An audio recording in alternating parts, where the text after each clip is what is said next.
Purnamada Purnamidam Purnat Purnamudachyate Purnasya Purnamadaya Purnameva Vashishyate. Om Shanti Shanti Shanti.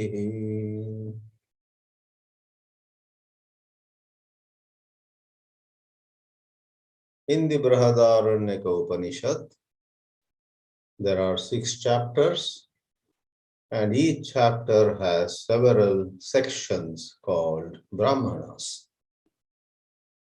Many a time, people have a notion about Upanishads, that it is all metaphysics, it is all something very high, it is all not for us. The teachings of the Vedanta are not for daily life. It is for those who have withdrawn from matters of the world and have gone to the forests or ashrams or Himalayas and so on. In this session, the 23rd in this series, we are going to see a very simple mantra with just 2 or 3 lines, and this mantra clarifies that while the main topic of Upanishads, of course, is moksha, is liberation, is the highest wisdom of the pure self, called Brahma Vidya also, the Upanishad all the time carries together teachings on daily life also. That is, certain balanced approach is indeed promoted by the Upanishads. On one hand, all the Upanishads talk about human values like Satya, Arjava, Tapaha, and regular study of scriptures and such things. On the other, as we shall see in the mantra chosen for this session, there are instances where rishis who are much into Brahma Vidya are also handling various responsibilities. To give you a general idea of the place of this mantra, where it is found in the Brihadāranyaka Upanishad, we are going to see 4.1.1. What does it mean? 4th chapter, 1st section, and 1st mantra. Out of the 6 chapters, this 4th chapter has plenty of spiritual instructions. We have visited this chapter a couple of times before, but for the first time, we are touching upon the very first mantra of the 1st section of this 4th chapter. The 4th chapter has 6 sections, and the 3rd section is the longest. And we had seen a couple of mantras from there, having 38 mantras. And the 1st section, from which we are going to see only the 1st mantra in this session, has only 7 mantras. And some have 4, some have 25, some have 16. And the 6th and last section of 4th chapter has only 3 mantras.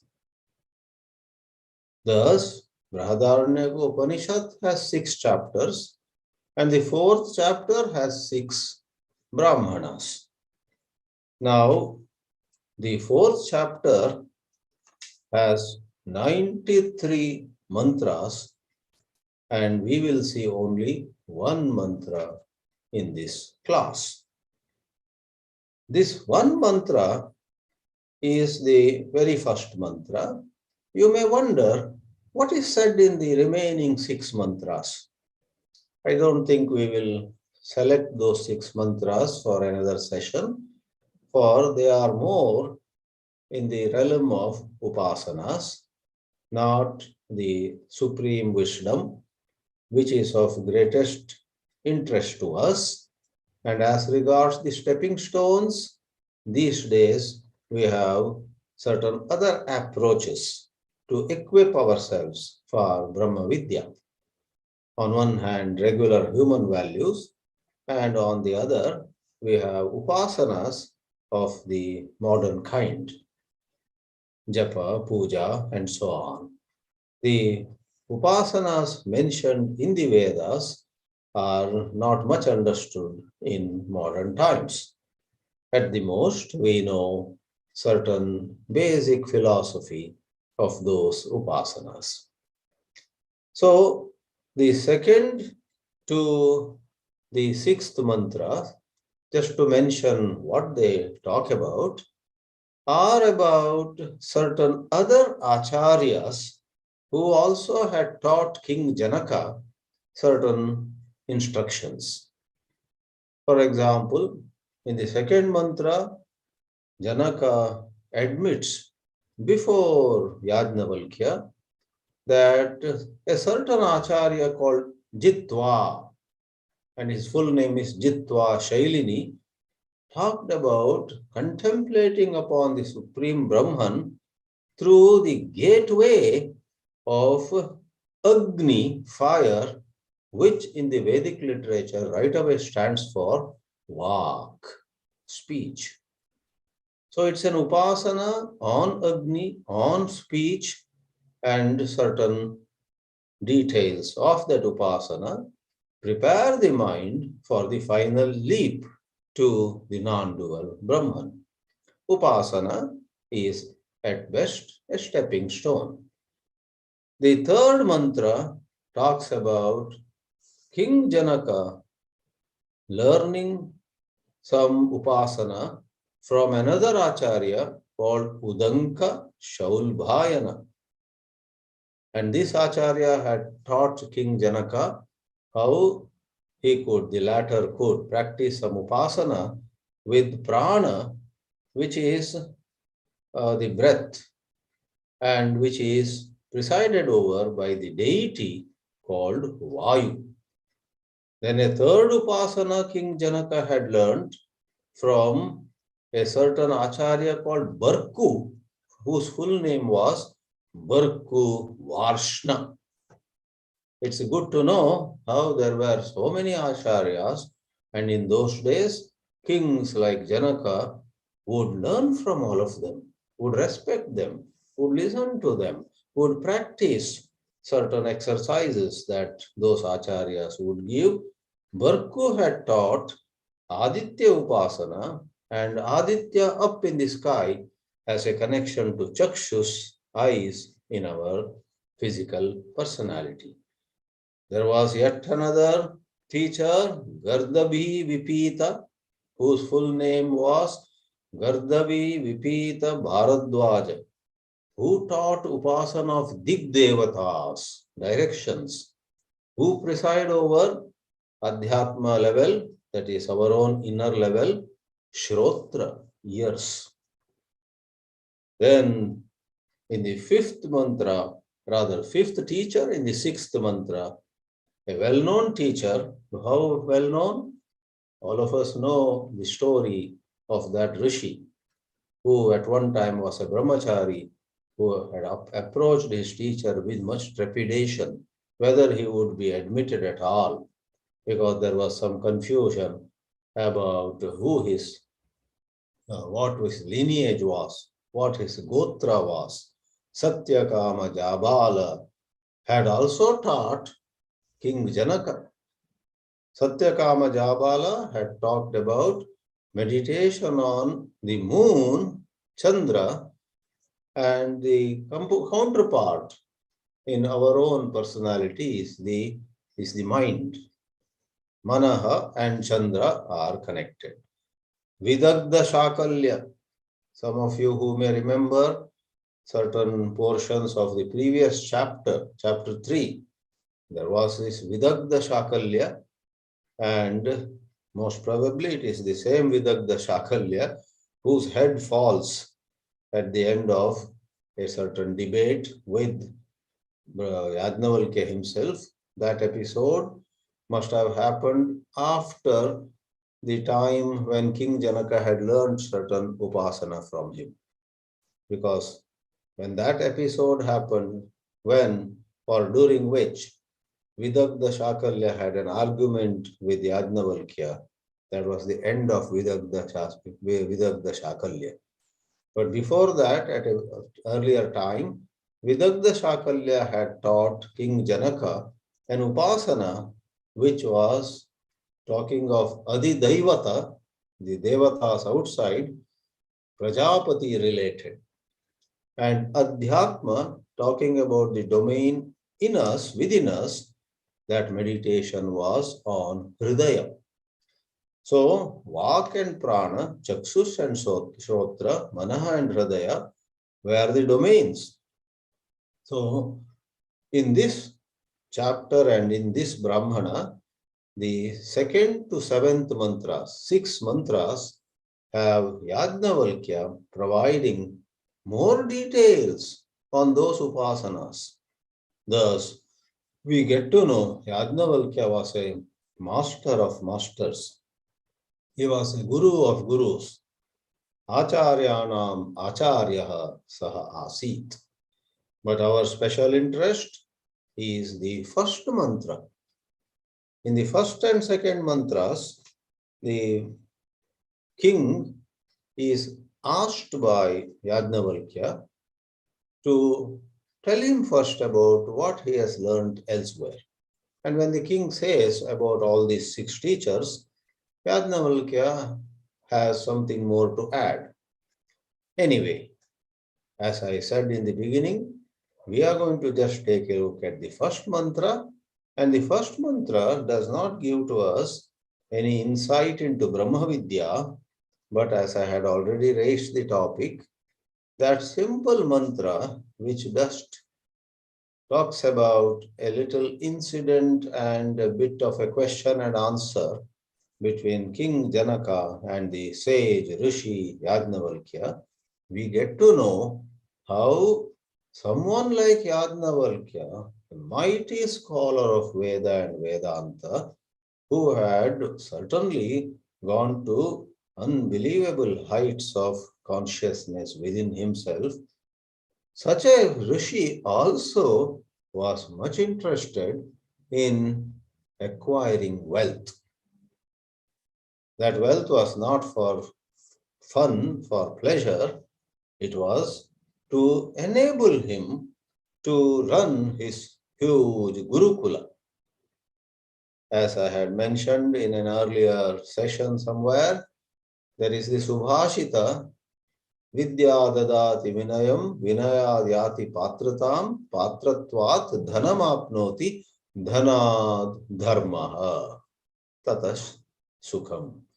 So dhanad dharmaha, dhana, wealth, is what empowers, enables us to do dharma. Noble causes are supported by wealth. Thus, the mantra that we shall now see talks about a great Rishi, none else than Yājnavalkya, being interested in receiving gifts, receiving wealth from King Janaka, and along with that, Yājnavalkya was certainly and much interested in having a discussion on Brahma Vidya. Brahma Vidya is towards Nivritti, and acquiring wealth, receiving gifts is Pravritti. Eventually, of course, Yājnavalkya walks away, and that is another well-known story in the Brihadāranyaka Upanishad itself. But at this time, Yājnavalkya is a full-fledged grahastha. Whether you are a grahastha or a sannyasi, a vanaprasthi, or a brahmachari, when you go by the principle of being true to yourself, going by your inner calling, going by your swadharma, you will realize that to a certain extent, you need certain funds and you are discharging certain responsibilities.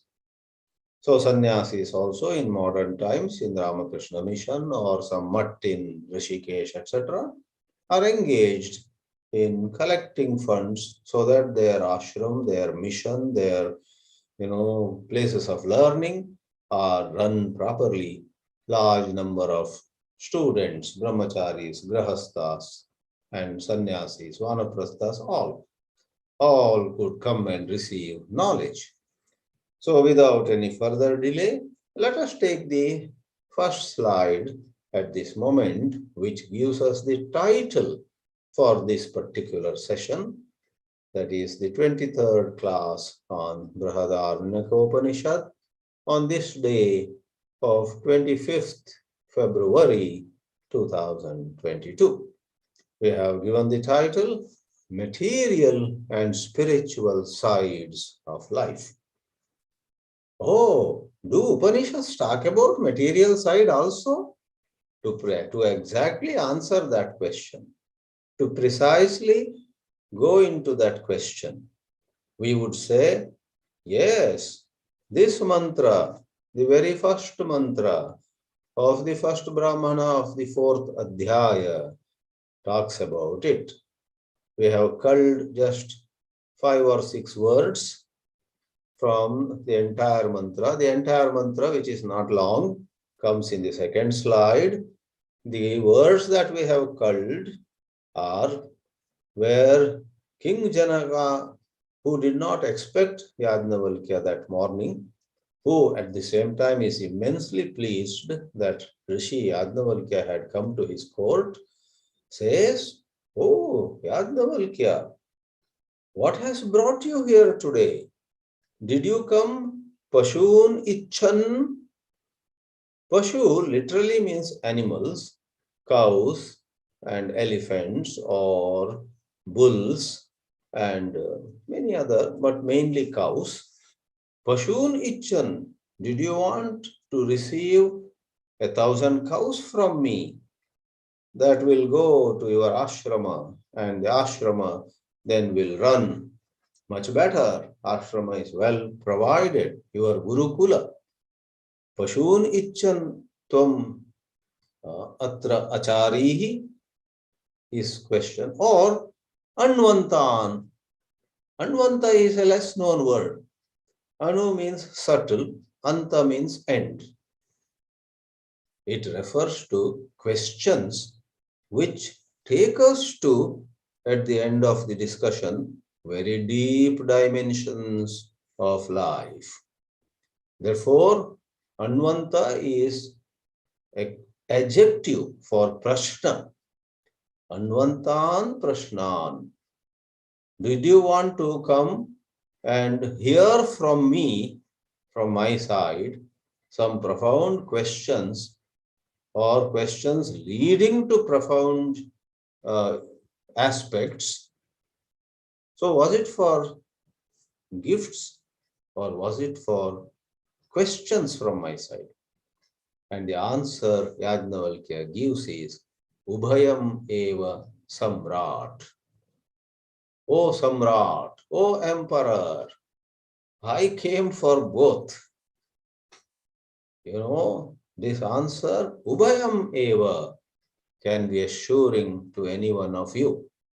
For next time you have a certain conflict between so-called spirituality and so-called material side of your life.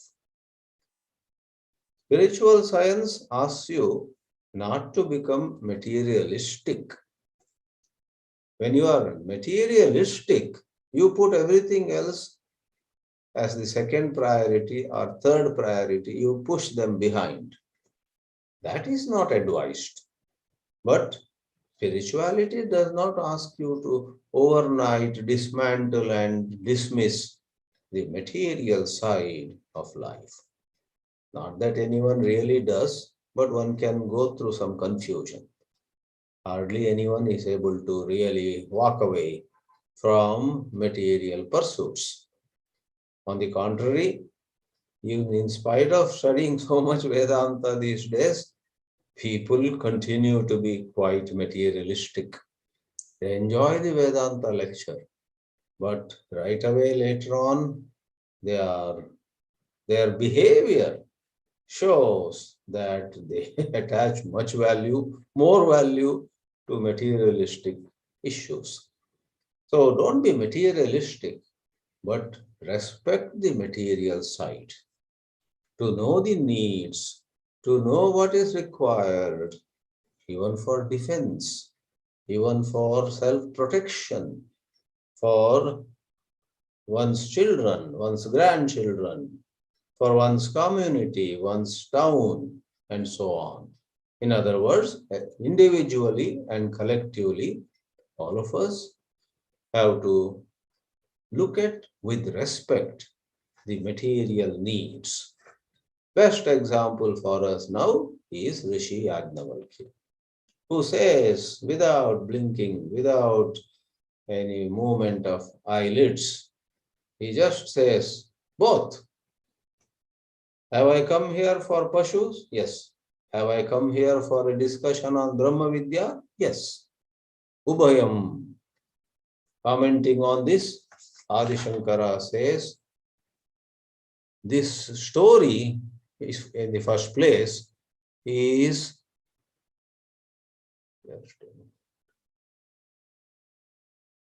the story is for setting examples. Akhyayikatu achara pradarsanartha. Brihadāranyaka Upanishad is full of so many stories. And Yājnavalkya Maitreyi, Yājnavalkya Janaka, these are the most famous stories. Yājnavalkya interacting with 8 scholars of Vedas. And elsewhere you have Drupta Balaki and King Ajatashatru. All these are stories. What Shankara says here applies to all the other stories too. Why have a story in a serious work like an Upanishad? Vyakhyayika achara pradarsanartha. How students need to behave, how eminent students behaved in the olden days, and how teachers ought to behave, and how eminent teachers behaved in the olden days. So, the mantra has the setting of Janaka and Yājnavalkya, and then we shall now take up the first mantra in its entirety. It's not much, as I've already said. The first mantra goes telling how one fine morning, Janakoha Videha. Janaka was the king of Videha. We don't know whether this Janaka and Sita's father were the same, probably not. For Sita's father was also Janaka, and he was ruling the kingdom of Videha, and therefore Sita got the name Vaidehi. Vaidehi, Janaki are the names of Sita. So Janakoha Vaideha. So this must be another Janaka ruling over the same kingdom at another time. Asan Chakre. So what does Asan Chakre mean? Asan Chakre is a little less known word, and all of you have heard of Asthana. Asthana means the court, a court of a king, the royal court. Asan Chakre literally means, as Shankara Bhashya says, Asanam Kritavan. He took his seat. He went and sat on his throne in the royal court. But when a king goes and sits on his throne, which is described literally by the word Asan Chakre, what it means is Asthaikam Dattavan. he granted audience to people who might want to come and see him. Shankaracharya explains this simple detail of the story with yet another expression. Darshana kamebhyaha rajnaha. Rajnaha darshana kamebhyaha. For those people who were desirous of coming and seeing the king would give maybe a couple of hours every morning. He would give audience, he would be available. And that being the setting in the story, which, as we said before, gives certain examples of ideal behavior of teachers and students, and here the ideal behavior of a king too. A king has to the extent possible, make himself available to his subjects. And then it is said, Atha Yājnavalkya avavraja. Avavraja, Vraj is to go, Avraj is to come. Avavraja means Yājnavalkya came there. So Adi Shankara explaining this, before even King Janaka asked the question to Yājnavalkya, Adi Shankara explains, probably Yājnavalkya came Atmanaha Yogakshemartham, for his own well-being. After all, people go to kings for some help. Or Rajnova Vividisham Drishtva. Vividisha means Veditum Icha. This King Janaka, this particular king, was known for much Jidnasa, much Vividisha, wanting to know.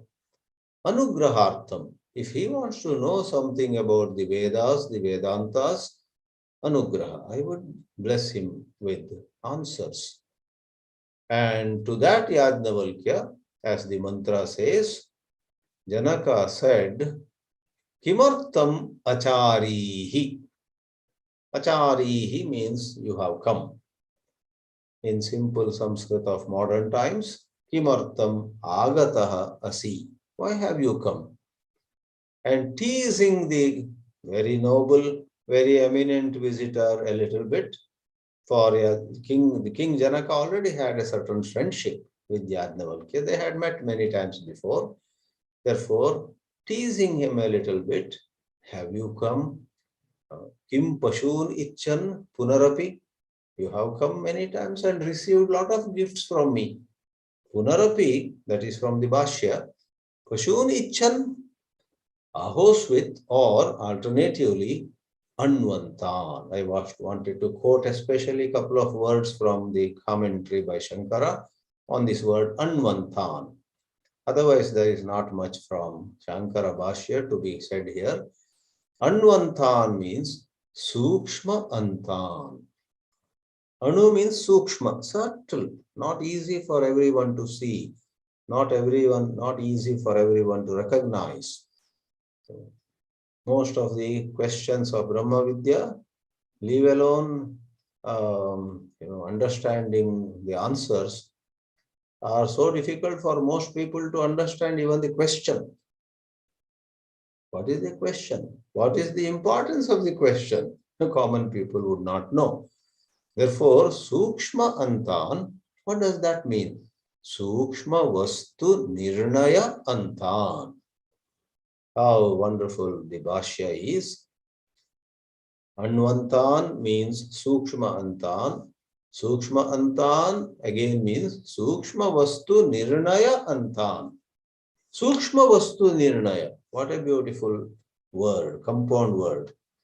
Subtle dimensions of this spiritual science, Adhyatma Vidya, Sukshma Vastu, Nirnaya, are precisely determined. There are a lot of issues which certain people, having studied Vedanta for 30 or 40 years, are yet not clear. Like what is the nature of avidya? What is the nature of deep sleep? What is the nature of samadhi?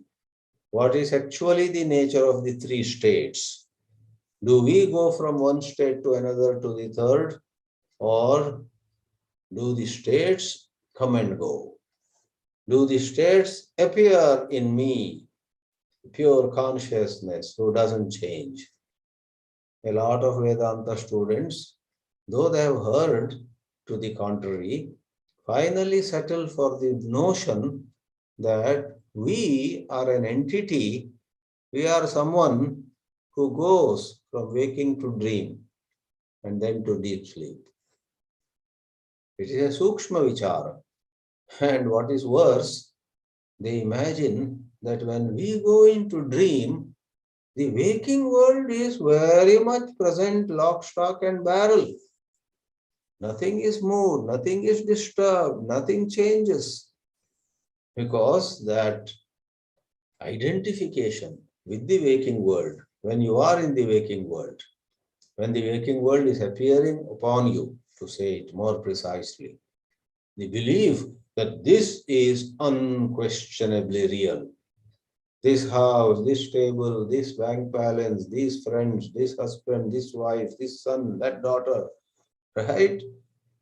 Tremendous sense of don't question the reality of these. You have that. Therefore, it not only requires great texts like Brihadāranyaka, the mantras, Shankara's commentaries on them, but also competent teachers who handle these matters with due care. It's just like some brain operation, just like some advanced heart surgery, just like so many other medical processes. If the surgeons or the physicians or the other experts do not handle it properly, the patient may just die. If it is handled properly, carefully,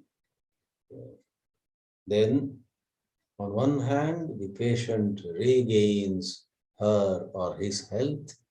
On the other, the patient suffers the least.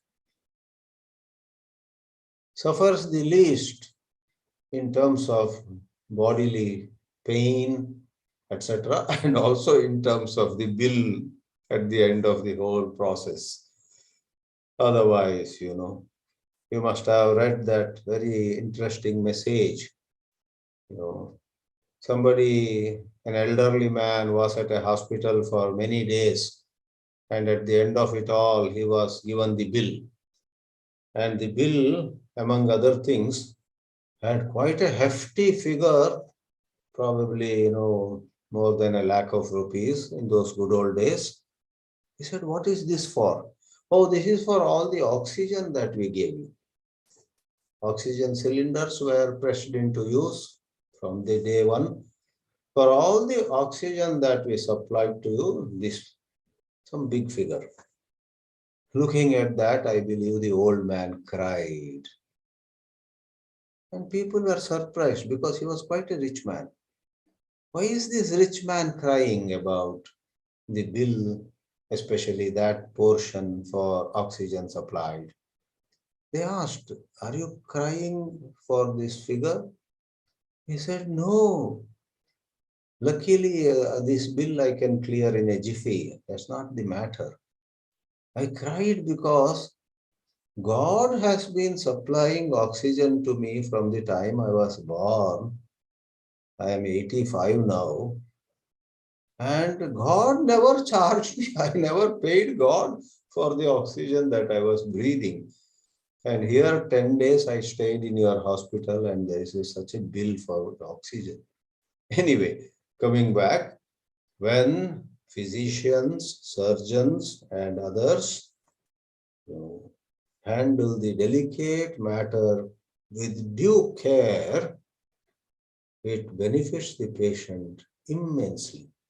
Likewise, when somebody like Yājnavalkya deals with questions of King Janaka is thoroughly blessed. A last part that I would take from Shankara's commentary before I make a few other comments on this mantra is Shankara explains the word Samrat. Interesting. Samrat is a well-known word, emperor, because Sam means very well, Rat means to rule, Raja. So he says, Samrat is somebody who rules or who is in a shining higher position. One basis for Samrat is Vajapeya Yājinaha. Vajapeya Yājinaha Lingam. A king who has performed Vedic rituals known as Vajapeya, like Ashwamedha, etc., elsewhere. Vajapeya is the name of a very involved ritual. To perform it, you need a lot of resources, a lot of maturity, a lot of leadership qualities. Vajapeya Yajino Lingam iti Samrat. Or another better known, more well-known meaning is simply whoever rules over a kingdom. Yasya Ajnaya Rajyam Prashasti Saha Samrat. Now, what especially interested me was a third definition Sri Shankaracharya gives for Samrat. He says, Samastasya va Bharatasya Varshasya Raja. See, Rat means Raja, king. And some Shankara takes as implying Samastha. Not a part, not some state of Baroda or Mysore, state of Hyderabad or some other, everywhere. As you know, when the British left India, was it 550 or some huge number? There were so many states with kings.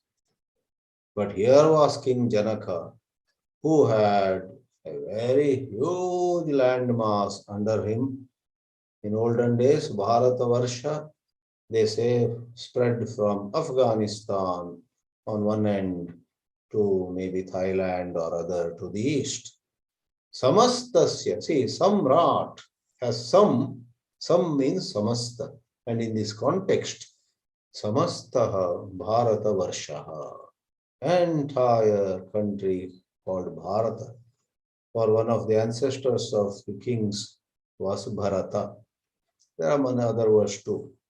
Today, Jaggi Vasudev, whom people call Sadguru, has made an appeal to the Prime Minister. Please call this country Bharata only. Let the word India be given a good bath. And Jaggi Vasudev, with his own sense of patriotism, talks about the significance of Ba, Ra, and Ta in one of his videos. So interestingly, Adi Shankara in his commentary, probably in the 8th century, or some believe that actually Shankara's time of life was much before.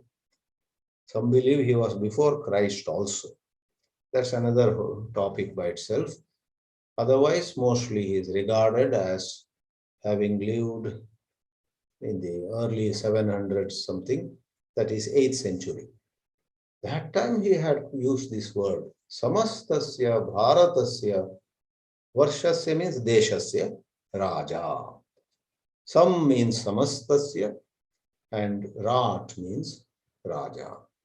Now we go to the mantra's components and let me read the whole mantra once for you.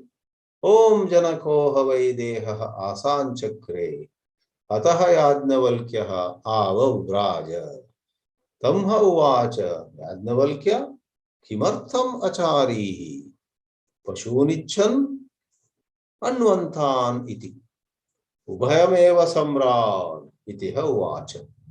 We see the English translation quickly in the third and last slide. For those of you who might have a little difficulty with Sanskrit, Om, Janaka, Emperor of Videha. Om is because it's the first mantra of the first Brahmana of the 4th chapter. Emperor of Videha took his seat when there came Yājnavalkya. Janaka said to him, Yājnavalkya, what has brought you here? To have some animals? or to hear some subtle questions asked by me coming from my side. And Yājnavalkya says, O Emperor, I came for both the purposes. Therefore, we titled this session, The Material and the Spiritual Sides, both respected by a Rishi like Yājnavalkya. What about you and me? Can we afford to neglect either side? We too have to carry the material side, which revolves around money to quite an extent. And we too have to handle our responsibilities with due respect. So, I have some comments to make on this. Bhagavad Gita is one of the shining examples of what the entire Adhyatma Vidya is. If spirituality meant walking away, then Sri Krishna would have said to Arjuna, very good, I am glad you want to go away from this battlefield. Come, come, I will accompany you. But Sri Krishna didn't say that. There are many statements in the Gita, but the best one, which balances material and spiritual sides, is in the 8th chapter, 7th mantra, Mahamanusmara Yudhyacha. Constantly remember me. That is the spiritual side. Yudhyacha, do your duty, is the material side. Then we have chapter 5 with a powerful metaphor. Chapter 5, verse number 10. You have Brahmanyadhaya karmani sangam tyaktva karoti yaha lipyatena sapapena padmapatramivambhasa. Like the leaf of a lotus plant does not get wet, even though it is so close to water and water often falls upon it. It doesn't get wet. Like that, you and I, karma karoti yaha. We have to do work, but Brahmani adhaya. Our mind should be in God. Put your mind in God, but do your work, leaving aside your ego. That's how Sri Ramakrishna would give the example of a servant woman at a rich man's house, looking after the children of the rich man, the rich family. Very well, doing a good job of that.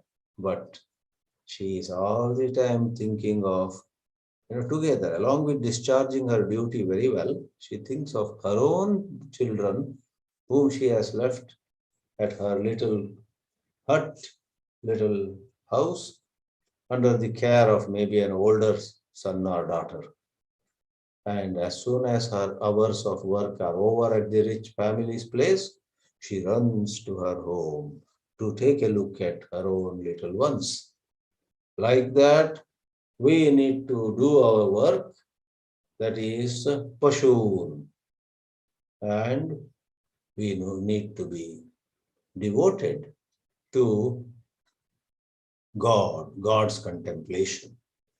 Then we have in Ramana Gita, Sri Ramana Maharshi is saying two words, he uses Shakti and Shanti. He says, we must relate with the society, Samaja. There is one chapter in Ramana Gita called Sangha Vidya. How to be in a Sangha.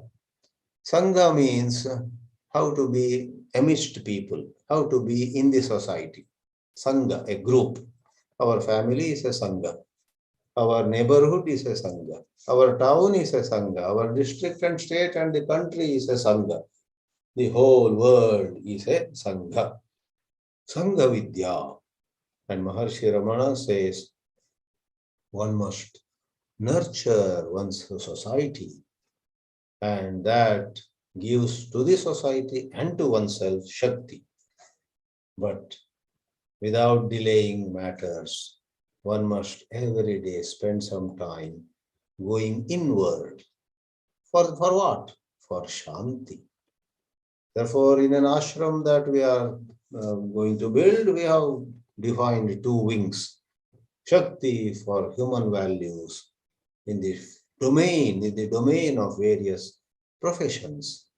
Shanti for every seeker of truth to pursue self-knowledge and go after liberation. Therefore, Adhyatma and Samaja Seva have to go hand in hand.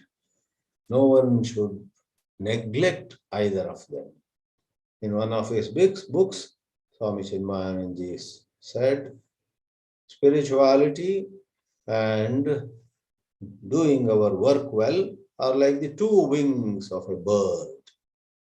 If we do our job well but cannot spare time for thinking of God, studying the scriptures, listening to some good teacher, etc., saying we don't have time. When you are 40, you say, after I cross 50, I will do it. When you are come to 50, you say, after I cross 60, I will go to satsangs. Rama Rama. That would be one blunder. And if from a young age you are listening to scriptures and you get addicted to it, you don't want to do any work at all, you just want people to serve you, but you don't want to do anything for people, then that would be, unfortunately, a lopsided growth. Therefore, friends, this particular session hasn't touched upon any advanced topic, but I thought this has certain importance of its own. It actually shows in no uncertain terms, giving the example of Maharishi Yājnavalkya himself, that the material side has its place, spiritual efforts have their place. One should not be materialistic, where material side is given high priority. It should be on par, or it should be just next to the spiritual goal. Those of us who are more sattvic, more evolved, would put spiritual growth as the first priority, and we take special care to ensure that the material side is not neglected. Neither our needs nor the needs of people around us should be jeopardized because of any negligence. Therefore, drop the idea that Upanishads are only about some high plateau of difficult thoughts, ideas, and so on. Upanishads everywhere have enough guidance, or at least hints, pointers. They drop hints at being a responsible, conscientious human being. Om Namah Paramarishibhyo, Namah Paramarishibhyaha.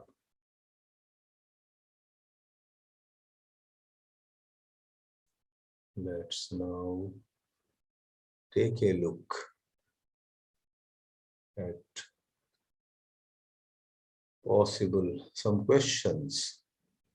And as you are preparing for your questions, we wish to announce that next Friday evening in India and morning in the West, we will not have a class. We won't have the class because Sunday to Friday for 6 days and 6 nights, I will be conducting a spiritual retreat in Lonavala near Pune. And that retreat has its own schedule of classes. Gita, Purusha Suktam by Swami Hamsanandaji and other. So there is suspending of one class next Friday. Those of you who are getting the email or SMS will get also to that effect. But those who are attending now, please note, next Friday there is no Brihadāranyaka Upanishad class, but next to next it will resume. And then if you ask the date, yes, it's going to be March 4. Tuesday, Wednesday, Thursday, Friday, yes. 4th of March, no class of Brihadāranyaka Upanishad. And so many of you are attending the Gita class too. So Gita class on 2nd March for people in India, isn't it? 27, 28, 1, 2, yes. And for people in the West, it is 1st March evening. So Tuesday evening for people in the West, Wednesday morning for people in India. The Gita class also won't be there in the coming week. Gita, Upanishad, both will be suspended just for those 6 days. Okay, I guess there are no other questions. Correct. All right. Wonderful. Let us contemplate on these teachings and little by little, let's make our life closer to these beautiful teachings. Not only understanding, but some effort is required. We must live true to our conscience, true to our understanding, and that also is a delicate art.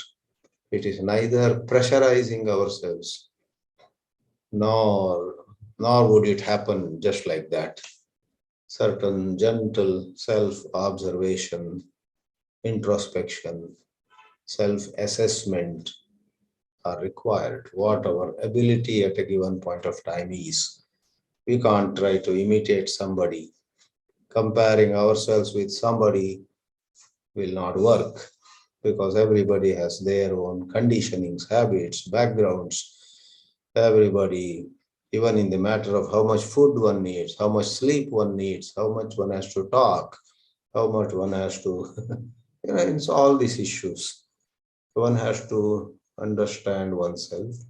It's all about getting better than yesterday, but very thoughtfully and carefully. Om Namah Shivaya. Om Namah Shivaya.